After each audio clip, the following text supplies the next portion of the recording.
Welcome to Expand Your Empire, the podcast where women stop deferring wealth and start building financial power. I'm Amanda Taylor, investor, strategist, and disruptor of outdated money rules. It's time to own your worth, grow your assets, and build a legacy that lasts.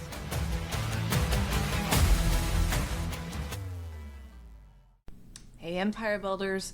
Welcome back to Expand Your Empire. I am in New York City. I am here for a speaking engagement, a book launch, the Stevie Awards, and I just got rained out of a photo shoot in Times Square. So I thought I would take some time to record an episode and share with you what I was able to share with my audience when I spoke yesterday. So it's really about something that most women don't realize they're doing, especially high achieving ones.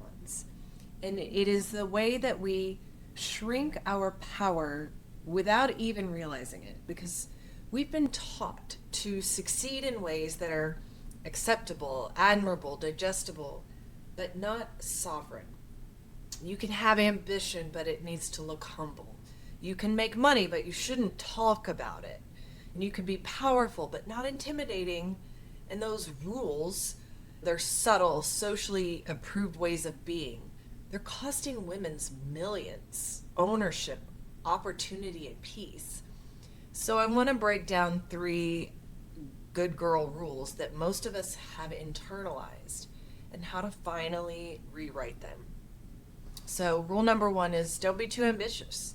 You've probably heard it before, not directly, but through 1,000 little cues growing up.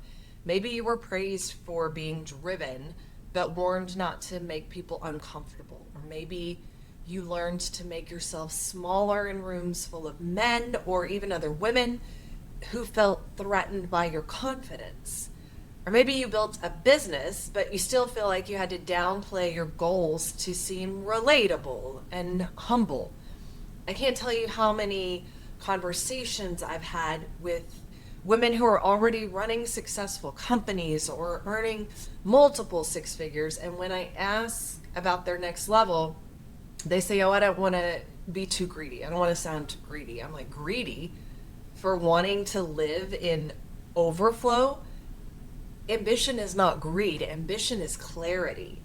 It's the part of you that knows there's more, not just more money, but more peace, more space, more impacts. Because when we're taught to stay in this acceptable zone, most women hit this glass ceiling that they don't even see. It's not external, it's internal.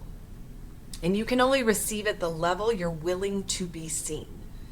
So if you've ever caught yourself minimizing your success, saying it's no big deal or I just got lucky, I really want you to pause and ask, who taught me that downplaying my power made me more lovable? That is where your next level of wealth begins.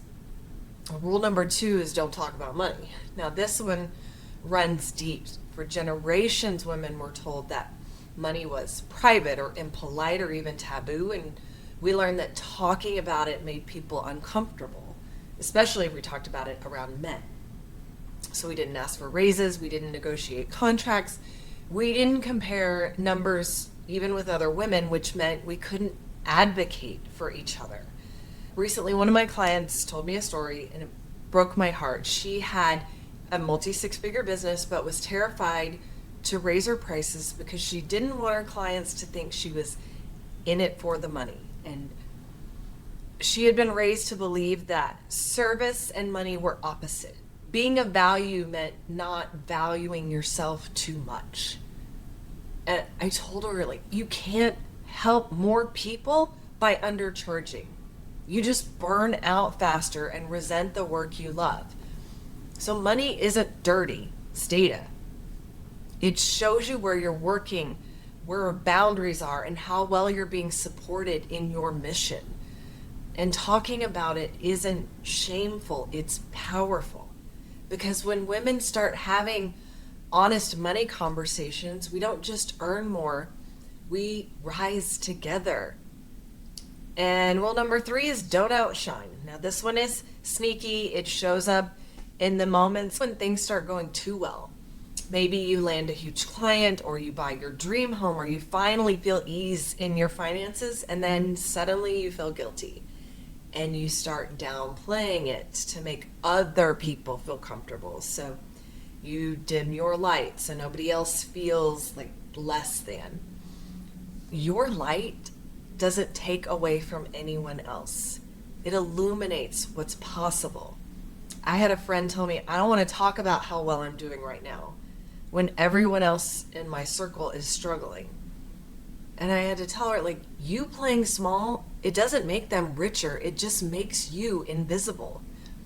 And when you downplay what you've built, you think you're being kind or modest, but really you're showing every woman around you that power is unsafe, and you're teaching them to dim too.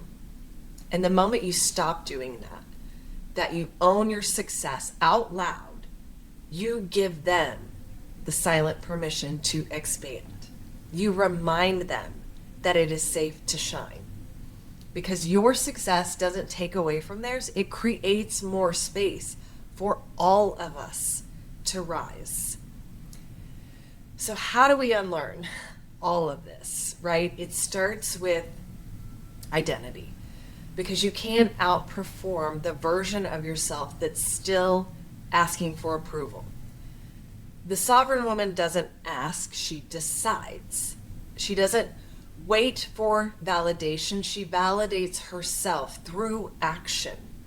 And that doesn't mean forcing or hustling harder, it just means moving differently.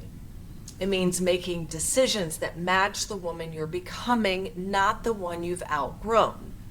So if you feel yourself hitting that invisible ceiling, you're earning more but never feeling free, it's time to step into ownership. Because money doesn't change your worth, it amplifies it. So how do we reclaim this? We've got the 3 Ps, okay? Permission, power, and portfolio. We're going to turn this into something practical. Permission. I want you to write down 3 money beliefs that came from someone else. It was your parents, your culture, your religion. And ask yourself, is this belief creating expansion or limitation? You can't rewrite your wealth story if you're still living someone else's script. Empower. This one goes deeper. We talked in last week's episode with Madison about the somatics of money, how wealth is a full body experience. It doesn't just live in your bank account. It lives in your nervous system. It is spiritual. It is emotional, mental, and physical. If your body doesn't feel safe holding money, you will find ways to let it go no matter how much you earn. So I want you to ask yourself, where in your body does money feel heavy or tense? Or where does it feel exciting or open or alive? That is your nervous system telling you exactly where wealth is blocked or where it's ready to expand. And money mastery isn't about controlling your finances harder. It is about relaxing into your wealth. When you feel safe receiving and keeping and growing money, you make decisions from power and not pressure. And that is the work of a sovereign woman. And the 3rd P is your portfolio. Now, not just your investments, but your entire wealth ecosystem. Most high achieving women, we have income, assets, and opportunities, but those things often operate in silos. The business doesn't talk to the investments, don't talk to the strategy, and the strategy doesn't always align with the lifestyle she actually wants. So I want you to zoom out and take a look at your portfolio differently. I want you to ask yourself, where is my money working for me, and where am I still working for it? Do my assets reflect my values and my vision, or are they just what I was told to build? And what is the energetic return on the investments I'm making, not just the financial one? So think of your wealth in 3 layers. You've got active capital, the money you create through your business or your work. Your passive capital, the assets that grow and compound even when you're not working. And then influence capital, that is the network, the visibility, and the credibility that opens new doors.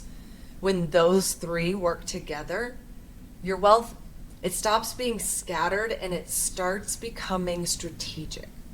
And that's what it means to have a portfolio that mirrors your sovereignty. Everything you've built working in harmony to expand your freedom and not consume your time. So let me ask you this. Who are you? When you stop trying to be liked and start leading with your truth? Who are you when you stop asking for permission to be powerful? Because that woman, the one who knows her worth, who leads with certainty and who moves with integrity and intention, she's not waiting to be built, she's waiting to be remembered. And when you step into that, money stops being hard. It becomes responsive. Because wealth doesn't flow to the one who works the hardest. It flows to the one who knows who she is. If this landed and you know you are ready to stop earning and start owning, I want you to get on the wait list. We've got an upcoming experience, the Wealth Continuum. We're going to go deeper into everything we talked about today, from nervous system safety to feminine wealth strategy, and I'm going to walk you through how to turn income into influence with full alignment and ease. Now you can join the wait list now. The link is in the show notes. You'll be the first to know when doors open, and you'll get access to private insights that I won't be sharing anywhere else. So please click on the link today, get signed up for that wait list. You don't need permission to be powerful. You just need to feel safe in your power and learn how to direct it. Because when women lead from alignment, wealth stops being an outcome. It just becomes a way of being. All right, get on the wait list for the Wealth Continuum. I'll see you in there. I'll see you here next week. Until then, keep building. Bye.